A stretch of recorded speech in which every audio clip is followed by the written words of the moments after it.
નમસ્કાર મિત્રો, સુપરફાસ્ટ ન્યૂઝમાં તમારું સ્વાગત છે। જોઈ લઈએ આજના દેશ અને દુનિયાના તાજા અને મહત્વના મોટા સમાચાર। મિત્રો, ચેનલ પર તમે નવા છો તો ચેનલને જરૂરથી સબસ્ક્રાઇબ કરી લેજો। તો મિત્રો, સૌપ્રથમ વાત કરવામાં આવે આજના મુખ્ય સમાચાર ઉપર। તો મિત્રો, આજે મિત્રો ભારે આગાહી કરવામાં આવી છે। આગામી 7 દિવસ રાજ્યમાં હવામાન વિભાગ વરસાદની આગાહી કરી છે કે સુરત, નવસારી, વલસાડ, દમણ અને દાદરા નગર હવેલીમાં આજે ઓરેન્જ એલર્ટ આપવામાં આવ્યું છે। અને જ્યારે મિત્રો બનાસકાંઠા, પાટણ, સાબરકાંઠા, ભરૂચ, તાપી, અરવલ્લી, નર્મદા, ડાંગ આજે મિત્રો યલો એલર્ટ જાહેર કરવામાં આવ્યું છે। ત્યારે મિત્રો ઓગસ્ટ સુધી ગુજરાતમાં ભારે વરસાદની આગાહી કરવામાં આવી છે। જ્યારે મિત્રો 2 ઓગસ્ટ દક્ષિણ ગુજરાતમાં ડાંગ, નવસારી, વલસાડ, તાપી, દમણ, દાદરાનગર હવેલીમાં ભારેથી અતિ ભારે વરસાદની આગાહી કરવામાં આવી છે। સાથે જ મિત્રો સૌરાષ્ટ્રના અમરેલી, ભાવનગર, ગીર સોમનાથ અને દીવમાં પણ વરસાદની આગાહી કરવામાં આવી છે। તો મિત્રો બીજી તરફ 3 થી 4 ઓગસ્ટે દક્ષિણ ગુજરાતના જિલ્લાઓમાં વરસાદની આગાહી કરવામાં આવી છે કે 3 થી 4 ઓગસ્ટના નર્મદા, ભરૂચ, સુરત, ડાંગ, નવસારી, વલસાડ, તાપી, દમણ, દાદરાનગર હવેલીમાં ભારેથી અતિ ભારે વરસાદ પડવાની મિત્રો આગાહી કરવામાં આવી છે।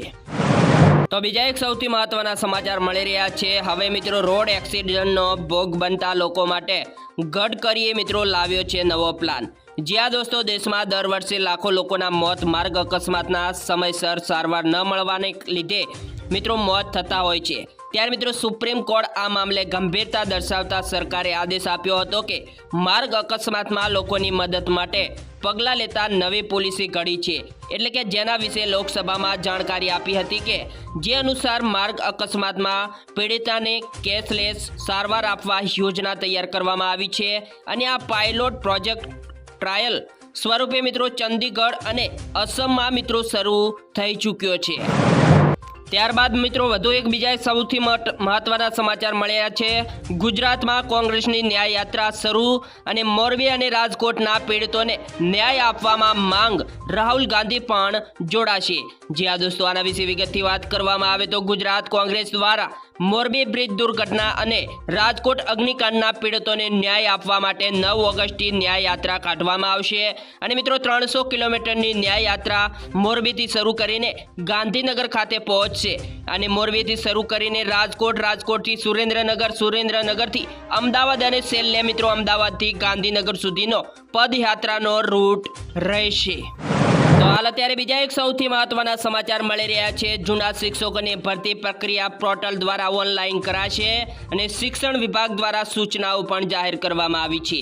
જ્યાં દોસ્તો રાજ્યમાં જૂના શિક્ષકોની ભરતી પ્રક્રિયા અન્વયે શિક્ષણ વિભાગ દ્વારા સૂચનાઓ જાહેર કરવામાં આવી છે કે જે અંતર્ગત હવે જૂના શિક્ષકની ભરતી પ્રક્રિયામાં જૂના શિક્ષક અને શિક્ષણ સહાયનો મિત્રો રેશિયો 1:3 નો રહેશે। અને શિક્ષણ વિભાગ હસ્તકની ગ્રાન્ટેડ શાળામાં લઘુમતી સિવાય ઓછામાં ઓછા 5 વર્ષનો અનુભવ ધરાવતા અને હાલ સેવાઓમાં હોય તેવા નિયમિત શિક્ષક જૂના શિક્ષક તરીકે અરજી પણ કરી શકશે। અને મિત્રો આ સમગ્ર ભરતી પ્રક્રિયા પોર્ટલ દ્વારા ઓનલાઈન કરવામાં આવશે। તો મિત્રો હાલ અત્યારે બીજા એક સૌથી મહત્વના સમાચાર મળી રહ્યા છે। અમદાવાદમાં ઈવીના શોરૂમમાં લાગી આગ અને મિત્રો બેટરીઓના ધડાકા સાથે મિત્રો આસપાસની દુકાનો ખાલી કરવામાં આવી છે। જ્યાં દોસ્તો અવારનવાર ઇલેક્ટ્રોનિક વ્હીકલમાં બેટરી બ્લાસ્ટ થવાના સમાચાર સામે આવતા હોય છે।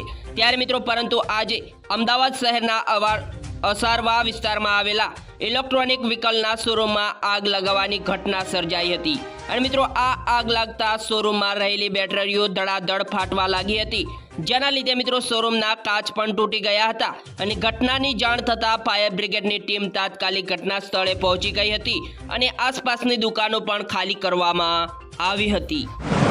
તો વધુ મિત્રો સમાચારની વાત કરવામાં આવે તો પોલીસ માટે સરકારનો મહત્વનો નિર્ણય।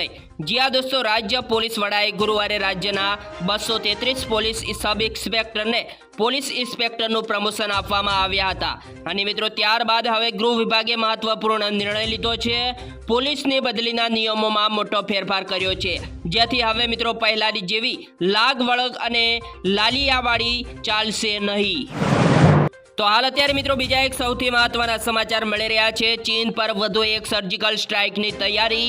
જ્યાં દોસ્તો આના વિશે વિગતથી વાત કરવામાં આવે તો વૈશ્વિક મહાસત્તા બનાવવા માટે ભારત, અમેરિકા અને પશ્ચિમી દેશો સારા સંબંધ રાખીને તાલની તાલ મિલાવી આગળ વધી રહ્યા છે.